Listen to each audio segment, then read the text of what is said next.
Bienvenidos a este espacio, su espacio para aprender a estar y vivir en armonía. Yo soy la psicóloga Brenda Guzbet y sean bienvenidos a esta sección Cultívate Literariamente, donde cada lunes estamos reflexionando, analizando y compartiendo un capítulo, un texto, una lectura que nos permita cultivarnos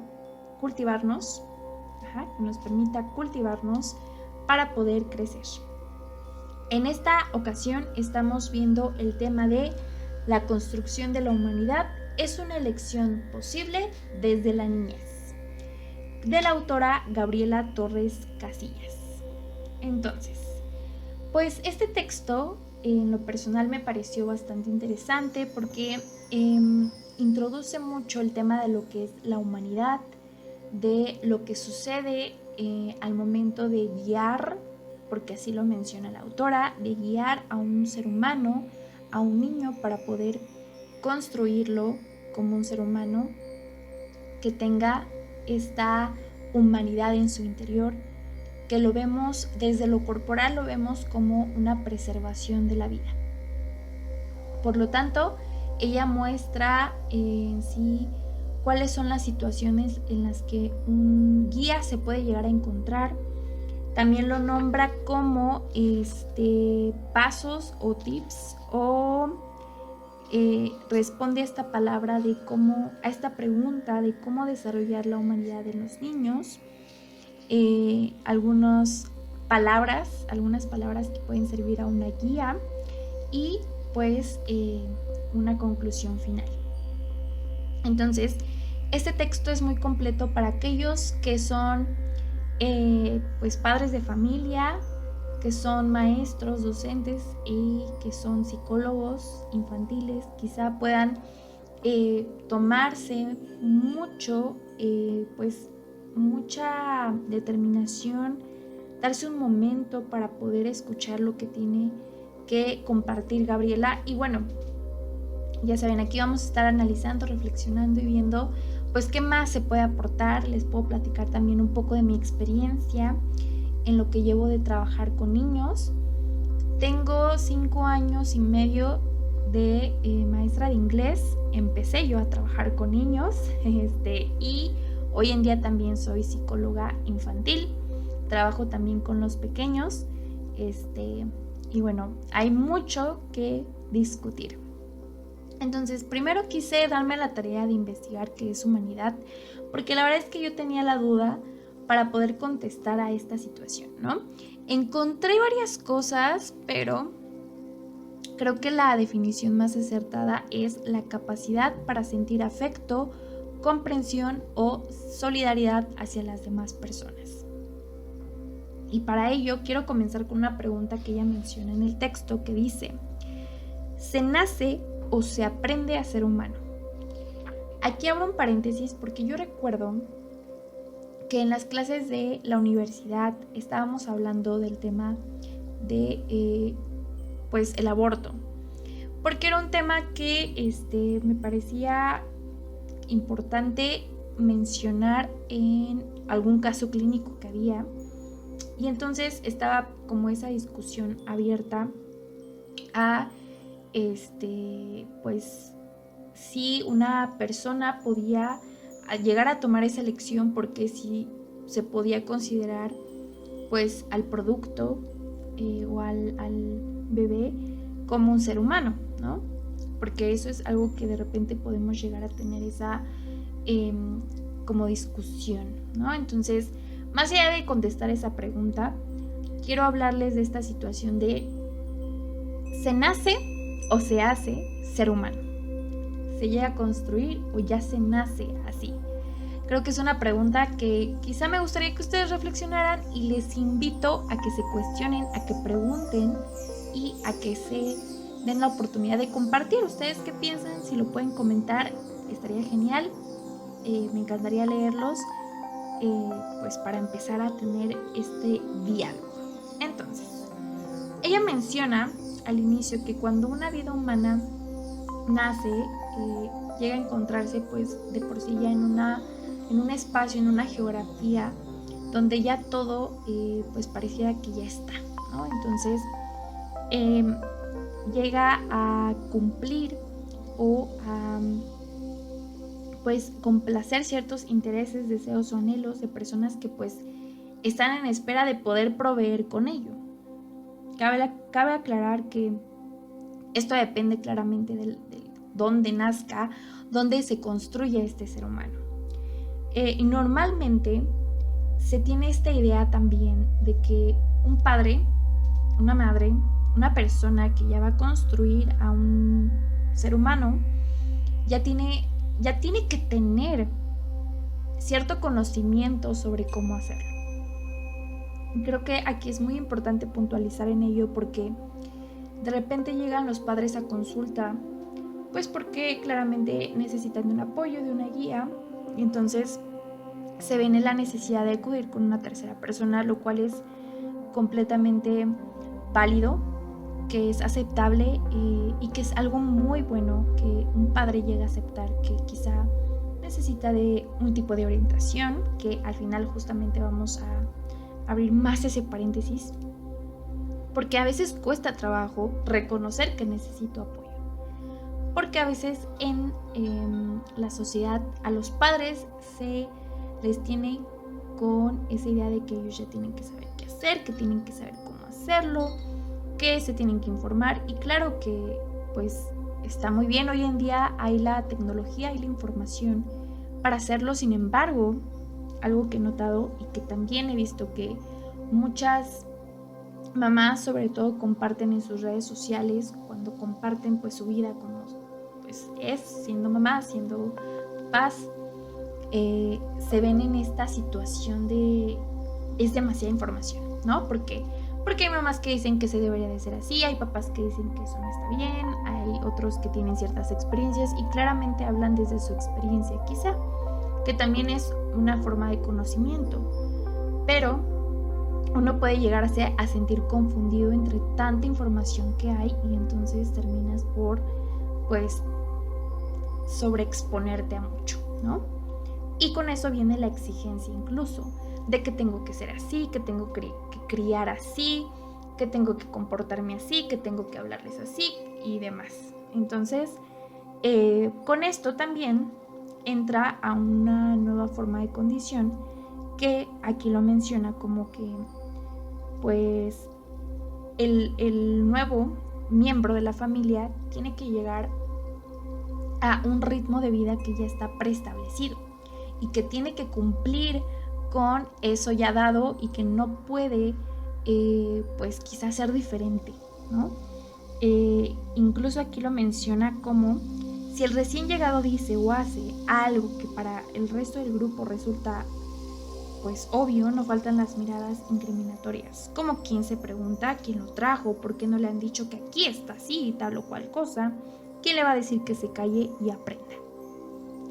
Por lo tanto, pareciera que ya tiene que tener ciertas condiciones para poder ser parte de ese nuevo núcleo o clan al que va a pertenecer. Y entonces, desde ahí ya se le está formando una identidad que puede ser favorable o no favorable para el crecimiento de ese ser humano.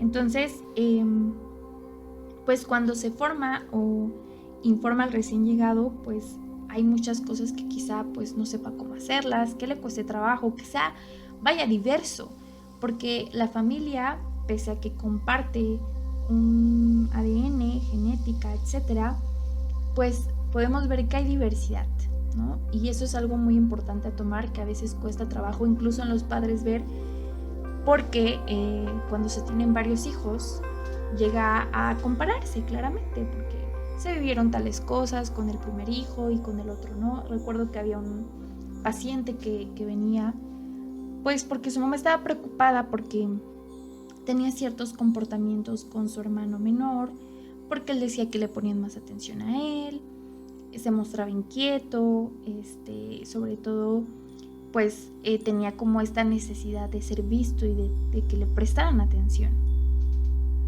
Y esto todo se daba por esta como pues malentendido que había con su hermano quizás, o su percepción que tenía del cómo es que a lo mejor le prestaba, no había preferencia hacia su hermano el menor. En ese momento su mamá, platicándome de la situación, me comentaba que pues era una situación nueva para ella, porque su hija mayor, que tenía más quizás pues templanza, que podía llegar a comprender mejor la situación, pues era más tranquila, que tenía otra personalidad.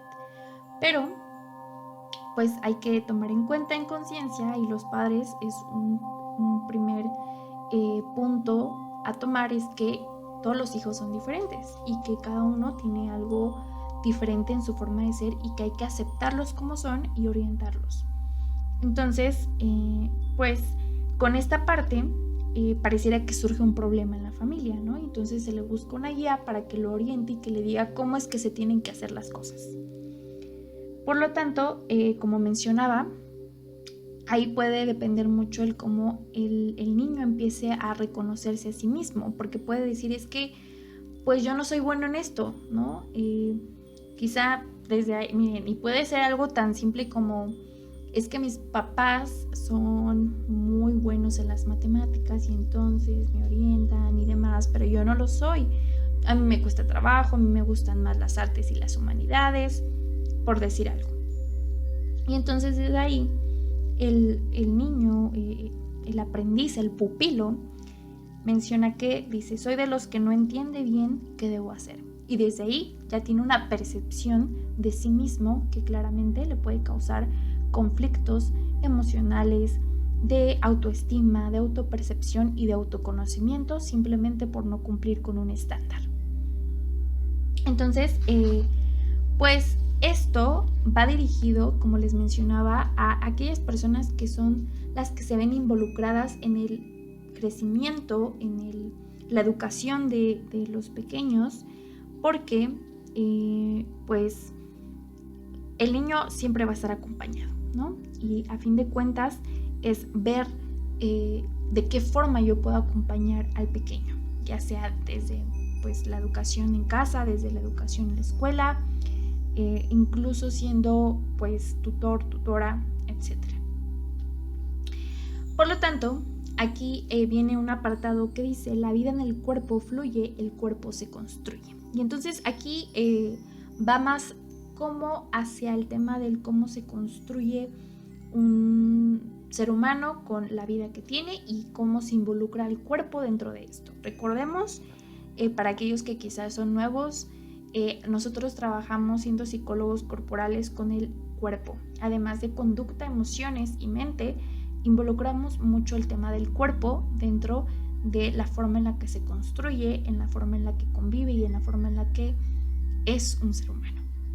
Entonces, aquí habla de algo muy bueno y muy importante a tomar en cuenta, que es el principio de sorprenderse.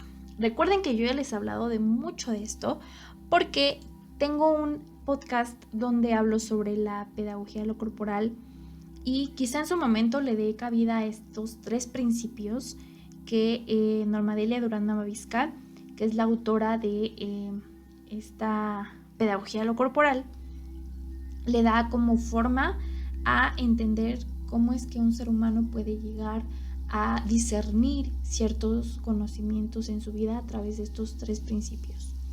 Entonces, la autora retoma parte de esto y entonces dice que es importante cultivar una mirada con la capacidad de poder sorprenderse, de asombrarse por cualquier situación en su vida.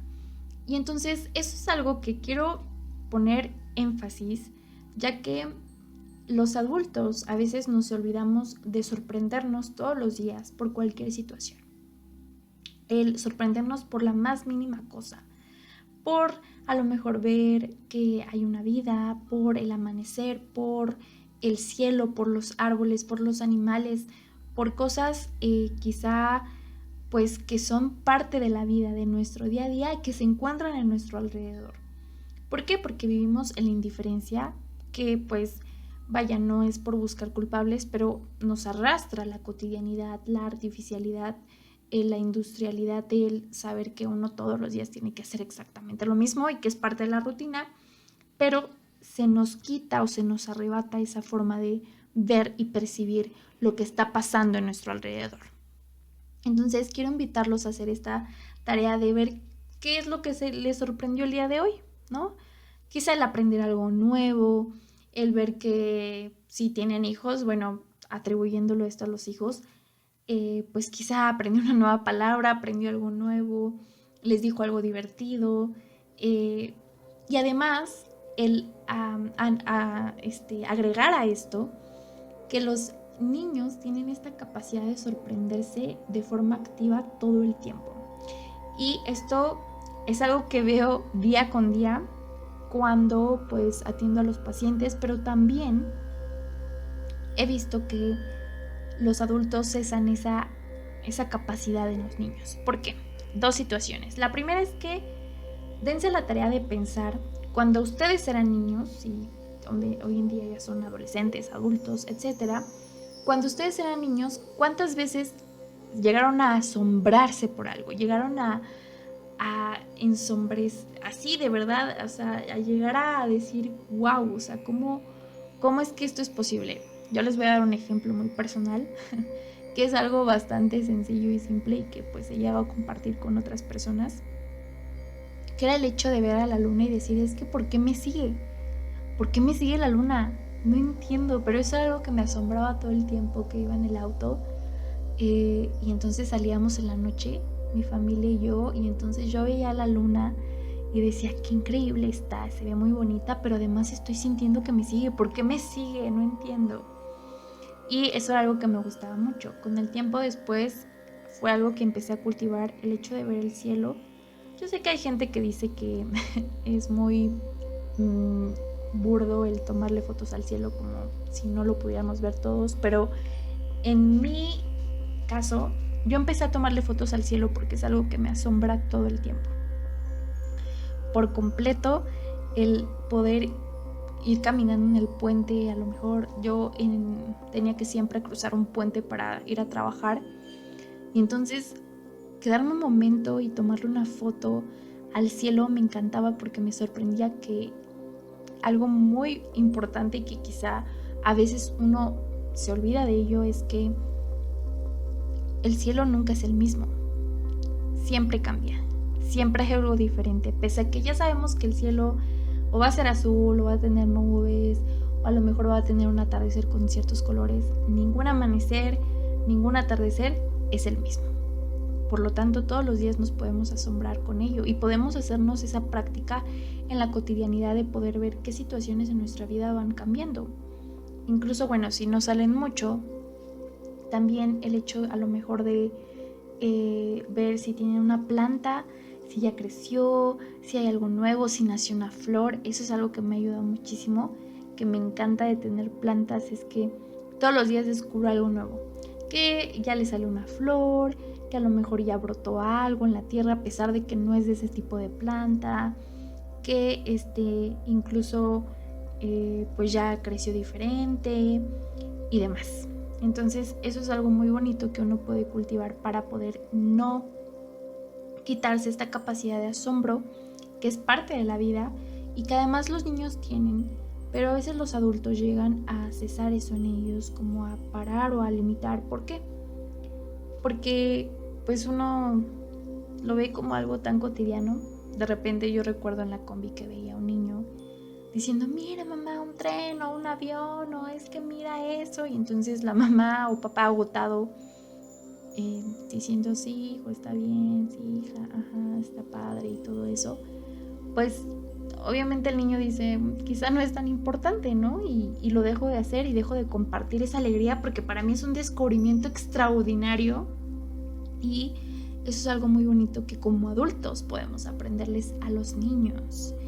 Y bueno, eso ya es un tema que iremos tocando más adelante porque también es importante, pero en esta parte pues es valioso recordar eso y habla de cómo la vida fluye precisamente en esa forma, en ese cuerpo.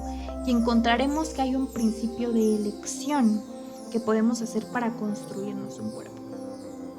Recuerden, y es algo que les he dicho en capítulos anteriores, que todo es cuestión de elección. de qué elijo vivir, de cómo lo elijo vivir, de qué estoy eligiendo para construir lo que quiero. Por lo tanto, es que hay que trabajar o hacer una serie de acciones que nos permitan cultivar además la conciencia de que nos estamos formando y formando a otros. Porque entonces si uno como padre ve que todo lo que hace, de verdad, absolutamente todo lo que hace un ser humano, y esto es fuerte porque uno puede llegar a asustarse de escuchar esto, o uno puede decir, voy a tomar la responsabilidad y exigirse además. Pero el hecho de que uno, como ser humano, tenga en conciencia de que todo lo que haga va a tener un efecto, va a tener una consecuencia favorable o no favorable, no solamente en su hijo o en la persona que está formando, sino también en su persona, pero además en aquellos que todavía no están, es fuerte. ¿Y a qué me refiero con esto? El hecho de empezar a cambiar nuestra memoria, nuestra forma de ser, para construirnos o para tener una muerte poco digna, puede de verdad impactar la forma en la que los otros en nuestro alrededor perciban la vida. Y esto es algo que a conciencia uno tiene que tomar en cuenta, porque entonces con eso podemos construir a los pequeños que tenemos en casa o educar a aquellos que están en nuestro salón de clases o compartir esto en consulta con ellos. Por lo tanto, podemos contribuir a que ellos entiendan la vida como parte valiosa de sí mismos, que es algo que poseen y que está en su cuerpo, y entonces la quieran preservar. Que puedan elegir cómo construir ese cuerpo y que vivan con humanidad, que construyan esa humanidad en sí mismos. ¿Por qué? Porque es importante tener en cuenta que es algo que está en decadencia, desafortunadamente, por situaciones que suceden día con día, ¿no? Que claramente no todos tuvimos la fortuna de tener alguien que nos guiara, pero también que no fue parte de nuestra esencia. Y aquí viene esta pregunta, que decía se puede nacer con forma humana, pero se debe aprender a ser humano. O quizá solo se debe dejar que la dosis de humanidad con la que nacen las personas se exprese. Y aquí es donde se plantea esta pregunta de si se nace o se aprende a ser humano. El motivo para plantear esta pregunta que menciona la autora es para poder desarrollar su punto de vista y su perspectiva que ella tiene del tema. Entonces, se parte de que la humanidad se puede llegar a expresar en la vida y que se mueve desde el interior de la persona, que es algo que sí se puede mover y que se encuentra en la persona de acuerdo a la relación que tiene con la vida que está fuera de su cuerpo. Algo muy importante tomar en cuenta que a veces los padres de repente pueden llegar a confundir el hecho de cuidar la vida y de cuidar de otros. Son dos cosas muy diferentes, cuidar la vida, cuidar a otros. ¿Por qué? Porque entonces cuidando la vida no solamente cuido de los otros, sino también cuido la vida que está fuera, pero también dentro de mí.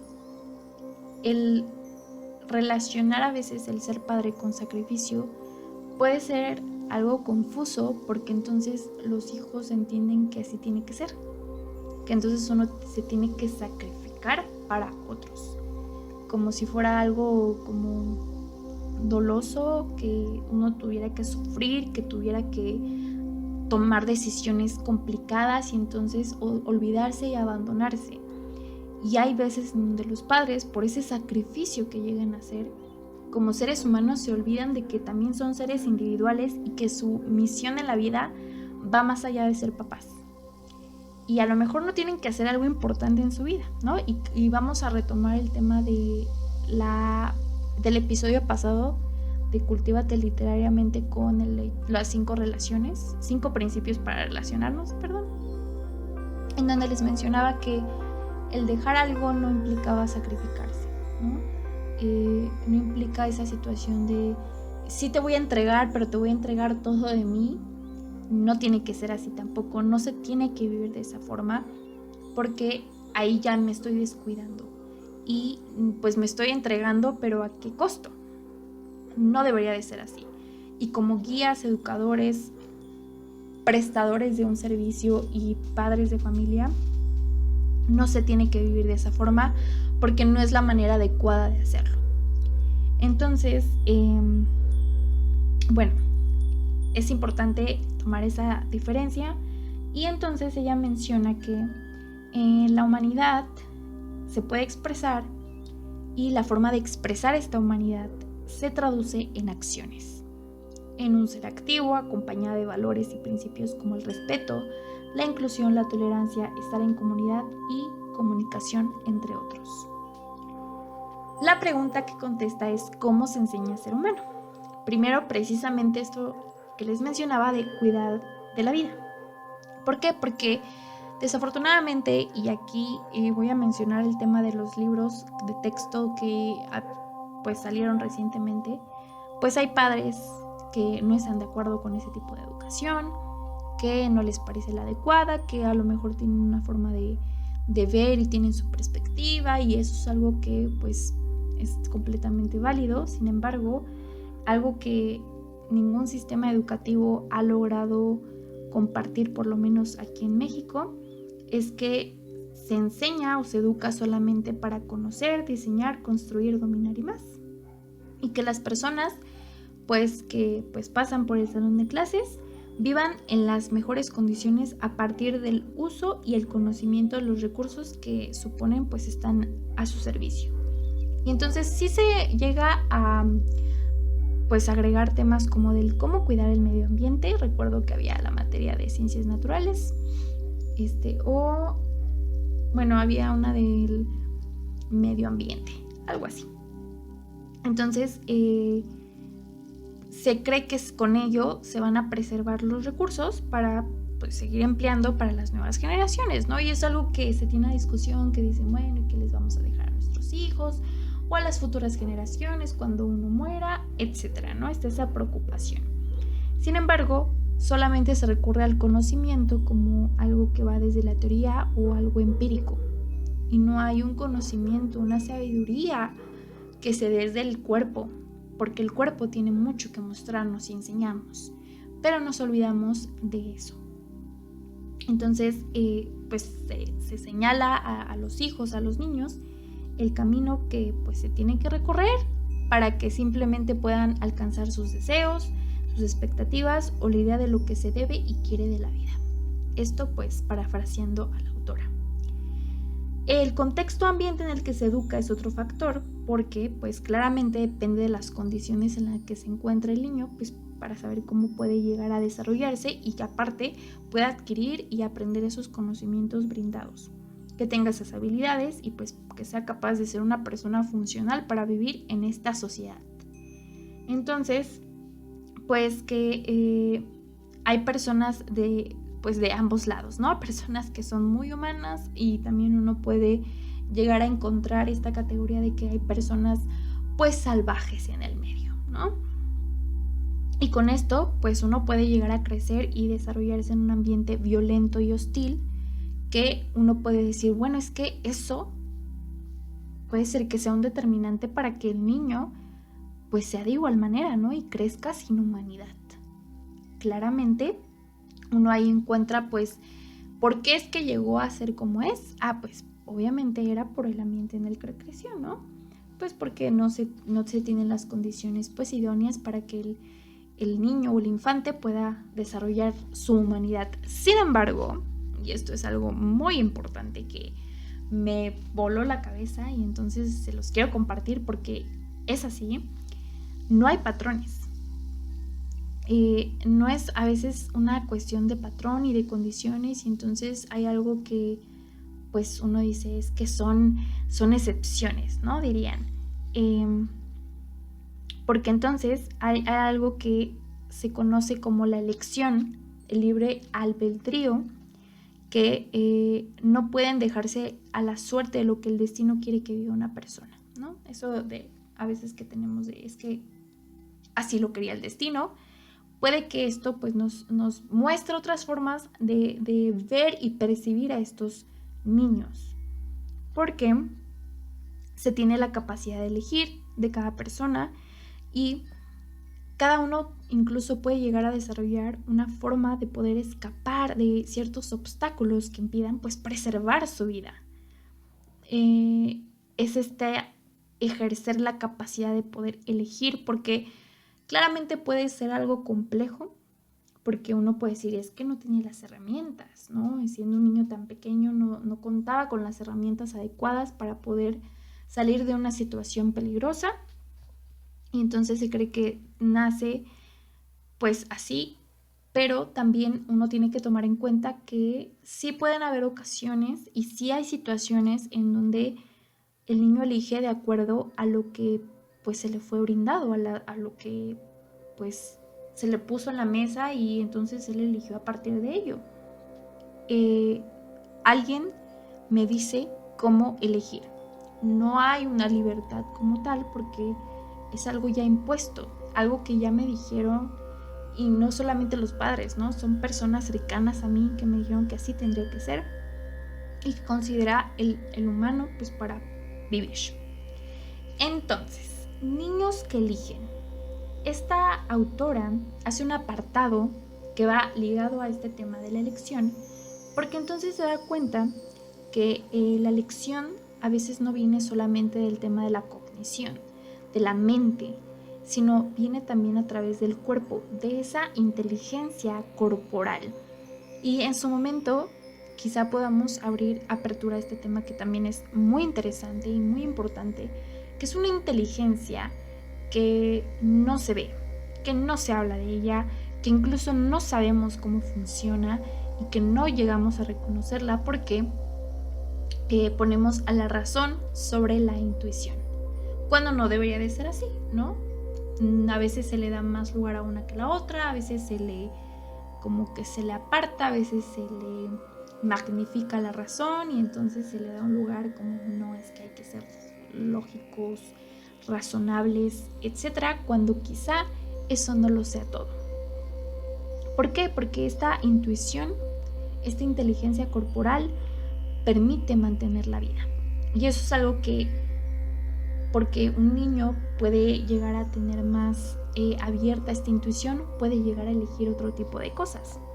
Entonces es un proceso de selección que hace el sujeto a temprana edad, que le permite precisamente mantener la vida en su cuerpo ante una situación de peligro, y es un proceso que va más allá de lo cognitivo, que es a lo que mencionaba, ¿no? Pues para preservar la vida, y se puede ver en situaciones cotidianas de la vida, en la familia y en estos grupos en los que se encuentran los niños. Entonces aquí hay varias referencias que tienen la autora, que menciona pues de niños que vivieron situaciones de violencia en casa, que decidieron irse a su corta edad, que decidieron tener actos humanitarios tan simples como que una niña vio que un grupo de personas en las que estaba su mamá se estaban pues muriendo de sed, ella también lo estaba haciendo y decidió hacer un agua fresca y decidió ofrecerla. Y entonces pues se preguntará, ¿no? Pues alguien le dijo, quién, a lo mejor alguien le pidió el favor. Para nada, ¿no? No hubo un adulto que se le ocurriera esa idea, y entonces pues la niña decidió hacer ese acto humanitario, pues porque fue algo que incluso aquí la autora lo pone, tenía sed y pensé que también los demás. Y es algo que diría, no, es que es la lógica. Me parece que va más allá de la lógica, y es a lo que apunta la autora. Porque va más allá de incluso obedecer un impulso, ¿no? Entonces, ¿cómo se enseña a un niño a desarrollar la humanidad? Aquí voy a citar. Quizá lo primero que hay que resaltar es que el ambiente no determina más de una historia de vida, da cuenta de cómo aún en condiciones extremadamente hostiles puede crecer una persona que al tiempo otorga y fomenta en nosotros lo que ha de considerarse la humanidad. Enseguida hay que señalar que esa atribución de que un niño pequeño no sabe lo que hace y por ello se le debe justificar o premiar por las consecuencias de sus acciones no es lo más adecuado si de cuidar la vida se habla. Porque hay que tomar en cuenta que hay niños que no conocen la humanidad. ¿Por qué? Porque es algo que no está, ¿no? Que no se cultiva en sí mismo ni la preserva.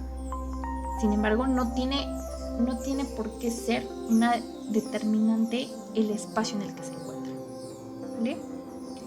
Y entonces, bueno, hay otro relato en el que ejemplifica lo anterior porque habla de una serie de alumnos que estaban en clase, niños de 10 años, 9, en quinto de primaria, que la maestra se retira del salón y entonces un niño invita a otro a lastimar a un compañero. Lo están golpeando, lo están lastimando, le sujetan los brazos, le tapan la boca, la nariz y empiezan a molestarlo. Mientras que los demás compañeros no hacen absolutamente nada. Posterior a ello llega una maestra que va a cuidar al grupo y se percata de ello y entonces pues les pregunta que qué pasó, que por qué nadie hizo nada y uno de ellos solamente contesta, la maestra no estaba. El punto de este relato, que precisamente la autora lo menciona, no es ver quién es el culpable, quién lo hizo, pues es que los papás de los niños qué onda, etcétera, ¿no? Sino es pues reflexionar qué fue lo que sucedió, ¿no? Porque entonces en ese relato el hecho de que es importante ver que ninguno de los niños decidió hacer nada, aún viendo que uno de sus compañeros estaba siendo lastimado. Denme un momento porque ya hablé mucho.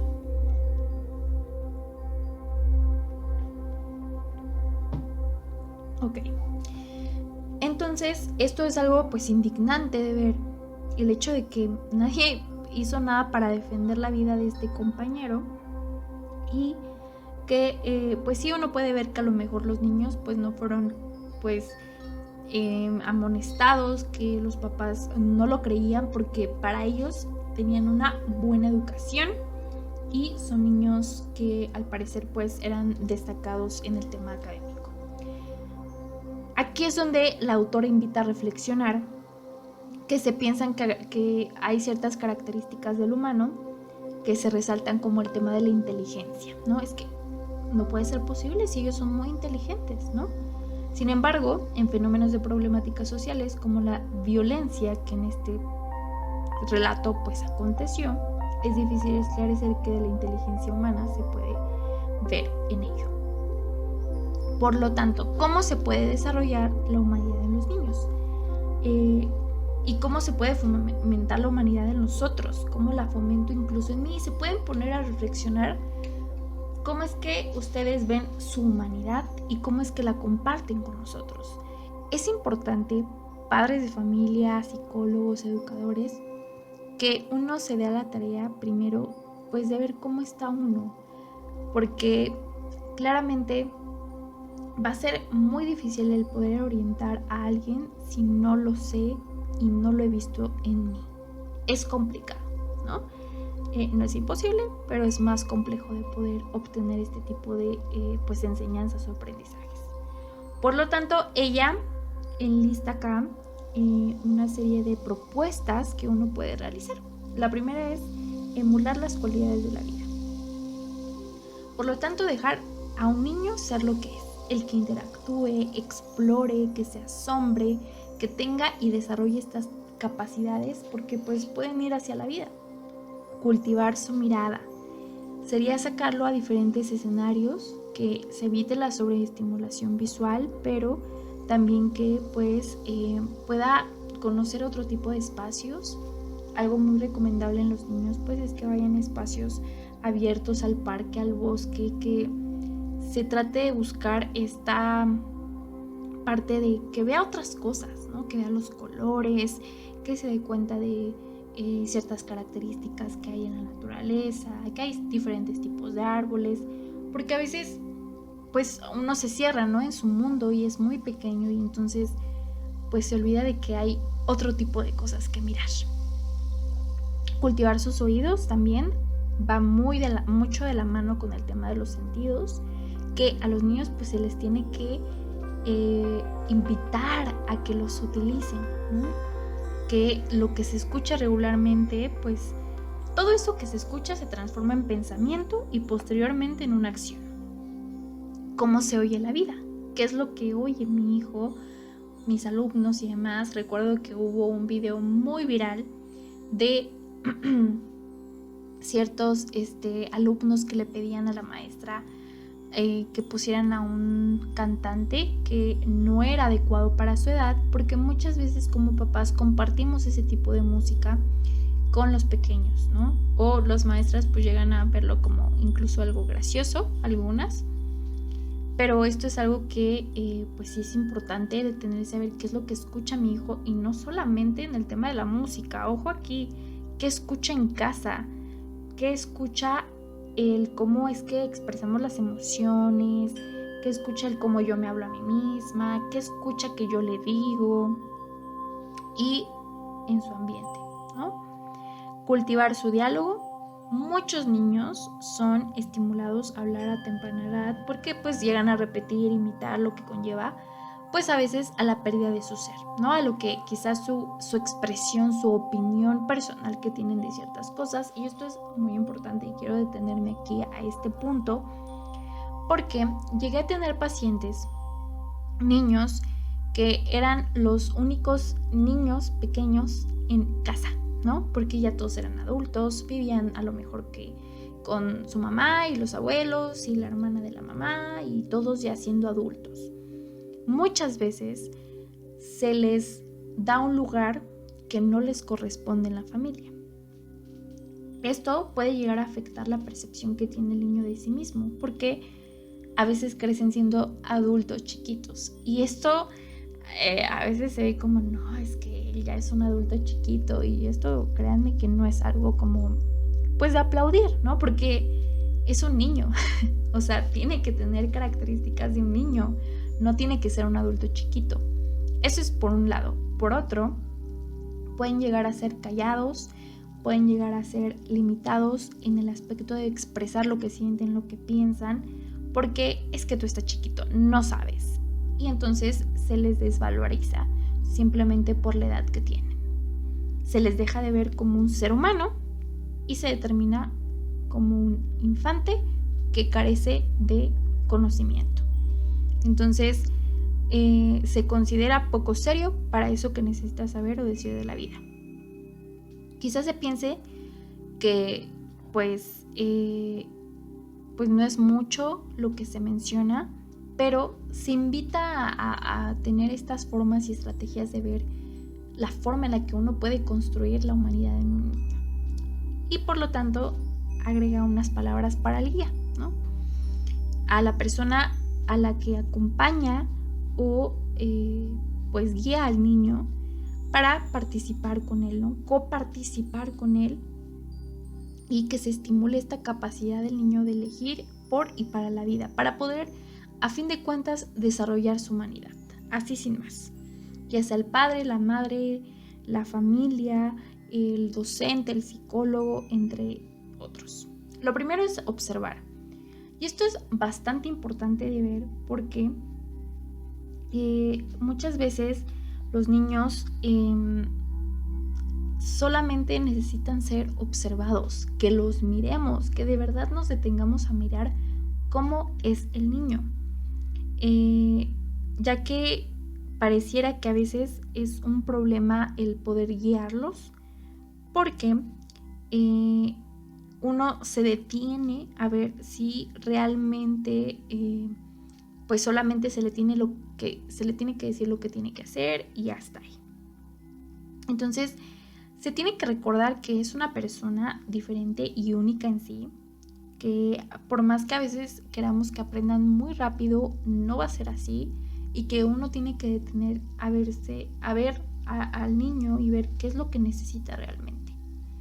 Entonces hay que observar con detenimiento al niño, es lo que de alguna forma invita la autora a ver qué mira, cómo lo toma, qué dice, cuánto tiempo mantiene su atención en ello, si expresa una necesidad o deseo, si lo sustituye, porque a veces puede llegar a tener hambre, sueño, anhelo de jugar y quiere explorar el mundo.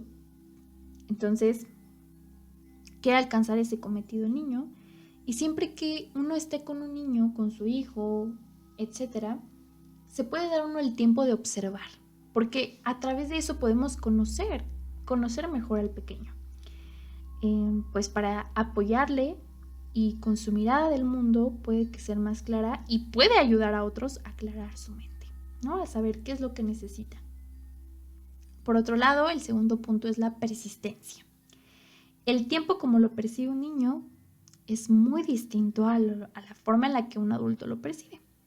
Y esto es algo, miren, que sucede, seguramente les ha pasado, porque un niño lo hace a su forma, lo hace lento, le pone detalles, se encuentra con un caracol y se le queda viendo por horas. Y uno puede llegar a mostrarse impaciente como adulto, pues porque uno ya sabe sus tiempos, uno sabe que tiene que ser de tal y cual forma, que está bien. Yo entiendo que a veces pues un adulto como tal pues no tiene la responsabilidad de ello, porque pues uno es arrastrado por el sistema en el que uno ya está.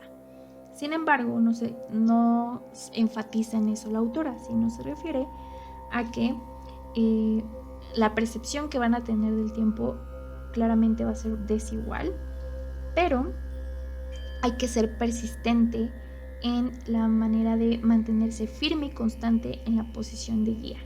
¿Por qué? Porque no tiene que perder el camino, ¿no? Se tiene que orientar al niño a que hay tiempo para todo incluso. El tercer punto es la claridad, y este aspecto es sencillo porque a veces el adulto, la persona que guía, puede que esté perdido en el camino, puede que no tenga la claridad de cómo hacer tal y cual cosa. Y podemos llegar a suponer que como es adulto, que es lo que mencionaba al inicio, él ya tiene que tener toda la información del mundo. Y a veces uno puede llegar a preocuparse porque no se tiene, porque no poseo esa información necesaria para poder guiar a otro. Que es algo que me llegó a suceder en muchas ocasiones, que con los muchos pacientitos que he tenido, a veces uno no sabe qué hacer, y más si pues los padres no ponen mucho de su parte, ¿verdad? Es más complicado. Entonces a veces el niño te puede decir qué es lo que necesita, y es algo que a mí me gusta mucho preguntarles a los pequeños en consulta. Y tú, bueno, ¿para qué quieres estar aquí? ¿Tú quieres? ¿Qué te dijeron tus papás? ¿Tú qué piensas? ¿Estás de acuerdo? Porque muchas veces los papás es como sí, y entonces le dices a la psicóloga que tienes que ir por esto, pues porque te enojas mucho, y a lo mejor el niño no lo ve así, ¿no? Entonces tiene otra percepción de ello, y el niño nos puede dar esa claridad para poder orientarlo. ¿Por qué? Porque también de ellos podemos aprender, y a esto es a lo que me refería con anterioridad. Uno puede aprender de los niños porque realmente pueden ser maestros en nuestra vida. Nos recuerdan cosas que quizá nosotros como adultos olvidamos. Hay una alumna que yo tengo que le estoy dando clases de inglés, y entonces de repente me he llegado a equivocar, ella se ha llegado a equivocar, y yo trato de ser muy paciente con ella, ser exigente, porque soy una maestra exigente en el tema de la educación, pero ella también me enseña como no pasa nada, ¿no? O sea, está bien cometer errores, y yo le invito a que lo haga, porque eso es algo que me enseñó mi maestra en el tema de equivocarse, que uno puede equivocarse y que uno puede aprender de ello.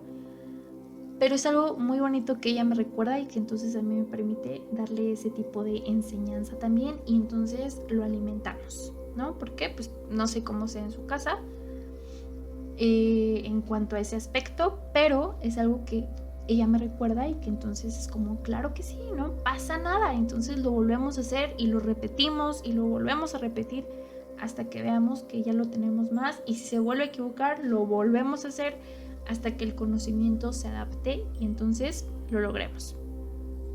Entonces con esto pues uno se puede dejar guiar por los niños también. El otro punto es el asidero, porque no hay que, así lo menciona la autora, no hay que atribuirse nada de lo que el niño haga, y tampoco de lo que los ancestros hicieron.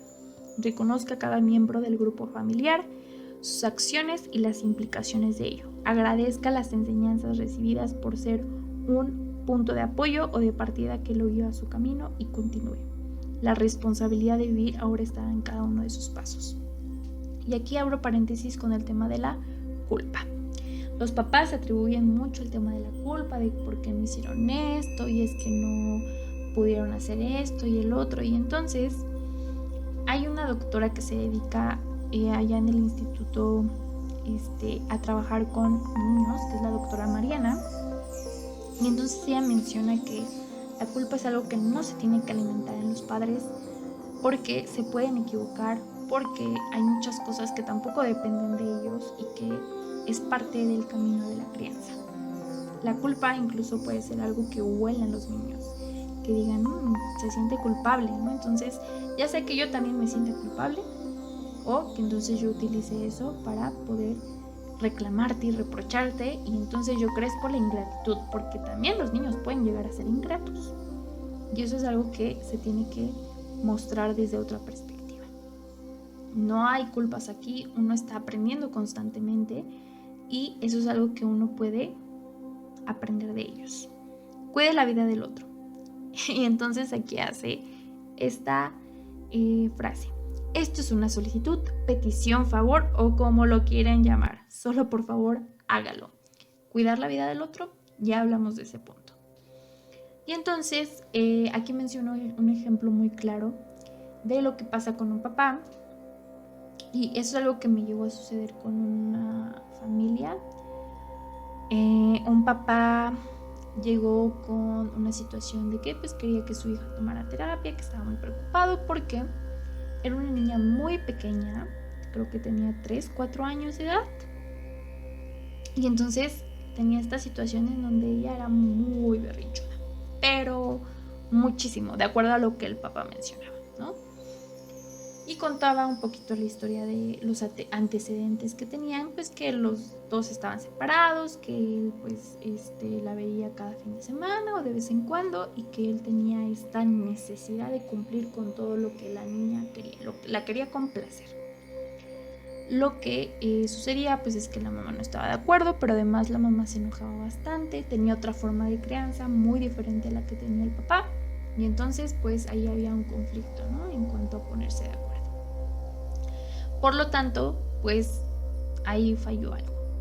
Entonces esto, pues cuando yo lo vi, lo supe, le sugerí que pues cambiaran eso y que empezaran a observar a su hija, ¿no? Yo recuerdo que les decía, pues vean por qué son los berrinches, en qué momento, qué pasa, cuál es el motivo por el cual se tienen esos berrinches. Pues el papá estaba muy, como que de verdad tenía las ganas de poder contribuir a la crianza de su hija, pero desafortunadamente después me enteré que pues dejaron de asistir a consulta porque la mamá no estaba de acuerdo, porque pues algo que tienen que saber, que la forma en la que yo trabajo es que los papás también trabajen, porque así me lo enseñaron mis maestros, porque así es la forma en la que pues tiene que ser, porque si no, no se puede hacer mucho, ¿no? Y eso es algo que a los papás no les gusta, que tienen que trabajar en ellos mismos primero, porque entonces creen que, pues, sí no es su culpa, pero sí es su responsabilidad, ¿vale? Son dos cosas muy diferentes que uno tiene que tomar en cuenta para poder criar, orientar o guiar a los niños, incluso en el tema de la educación, como maestras. Entonces, maestras, también mucho de lo que quizá ven en el salón de clases, quizá les tocaría verse a ustedes y preguntarse qué es lo que pudieran mover en su interior para poder orientar mejor a sus alumnos. Entonces, algo que pues sucedió con esta familia fue pues que no hubo su apoyo, pero era importante esto, ¿no? En este relato algo similar pasa, la psicóloga le dice que observe a su hija, el papá pues no lo toma en cuenta, y un día pues su mamá se enferma, entonces él se queda a cargo de su hija y se da cuenta pues de la conducta que tiene, no sabe cómo orientarla, y entonces ella empieza a llorar, y bueno, de una cosa lleva a la otra, y tenían unas palomitas preparadas, las tira todas, hace un desastre y el papá le dice que las tiene que recoger. Lo empieza a hacer, la niña lo sigue y entonces va y viene y como que quiere recogerlas y no, y el papá la orienta, la observa. Se tardaron 3 horas en recogerlas, pero lo hizo. Y entonces pues se dio cuenta de que nunca había pasado tanto tiempo con su hija, que nunca la había observado, que nunca le había prestado esa atención, y se dio cuenta también de la crianza que obtuvo, que pues sus papás nunca llegaron a jugar con él, que no llegaron a prestarle atención, que todo era trabajar y que no lo veían. Entonces que se dio cuenta que educar a un hijo pues no es fácil, pero que solo necesitaba ver a su hija. Entonces pues después de ello se percató de que necesitaba de una guía y pues se dio la tarea de dejarse guiar. Entonces, como último punto, pero no menos importante, es buscar en la sección de guías. Es importante que a veces obtengamos apoyo por fuera, que quizá no estén involucrados, que uno se puede dar a la tarea de escuchar opiniones de personas que pues nos dedicamos a esto, que tenemos otra perspectiva de este tipo de situaciones y que pues se den a la tarea de darse un momento para poder desarrollar esta forma para poder construir y crecer esa humanidad en sus hijos, ¿no? Se puede acudir a los psicólogos corporales porque la forma en la que nosotros trabajamos pues es que partimos de una teoría y una práctica de acuerdo primero a la geografía y el tiempo en que crecen los niños, a cuidar su forma de respiración, alimentación, movimiento, disciplina, proyecto de vida, sexualidad, espiritualidad, ambiente, comunidad y más. El punto de nuestra consulta y terapia es preservar la vida, la salud y la conciencia de sí mismo, del lugar donde habita y de cómo puede vivir de una forma distinta el ser humano. Entonces, cierra con que aprender a ser humano o desarrollar la humanidad implica esa conciencia de la entidad, de lo que uno es y de dónde viene, del origen. Y se puede aprender en la comunidad, el primer núcleo, el primer espacio en el que se encuentra un niño y su familia. Y mucho de lo que él es tiene que ver con ese contacto, ese espacio en el que se desarrolla. Pero se pueden proponer soluciones o alternativas si el espacio no es el favorable para el pequeño o pequeña, que logre impactarlo para poder solucionar, para poder confrontar y resolver aquellas situaciones conflictivas, problemáticas, que claramente no solamente tienen que ver con la familia, sino también la sociedad en la que se crezca, con la esperanza pues de poder desarrollar esa humanidad que la autora, y a lo que voy con, es que se puede dar uno a la idea de que la humanidad puede empezar desde la niñez. Desde ahí se puede iniciar, es un muy buen primer paso para hacerlo y que uno puede tomarlo en cuenta como algo a construir. Entonces, espero que hayan obtenido mucha información de esto, que hayan reflexionado bastante y pues que se den a la tarea de ver todos estos puntos. Y si ustedes que son padres, psicólogos, pedagogos, maestros, educadores, puedan trabajar primero en su humanidad y también dejarse guiar, el observar y aprender mucho de los pequeños y pequeñas que nos rodean. Espero que hayan disfrutado de este Cultívate Literariamente. Fue un poquito largo, pero es que vaya qué información tan valiosa. Aprendí bastante, espero que ustedes también. No olviden compartir para aquellos que deberían de estar escuchando esto. Y nosotros nos vemos hasta la próxima.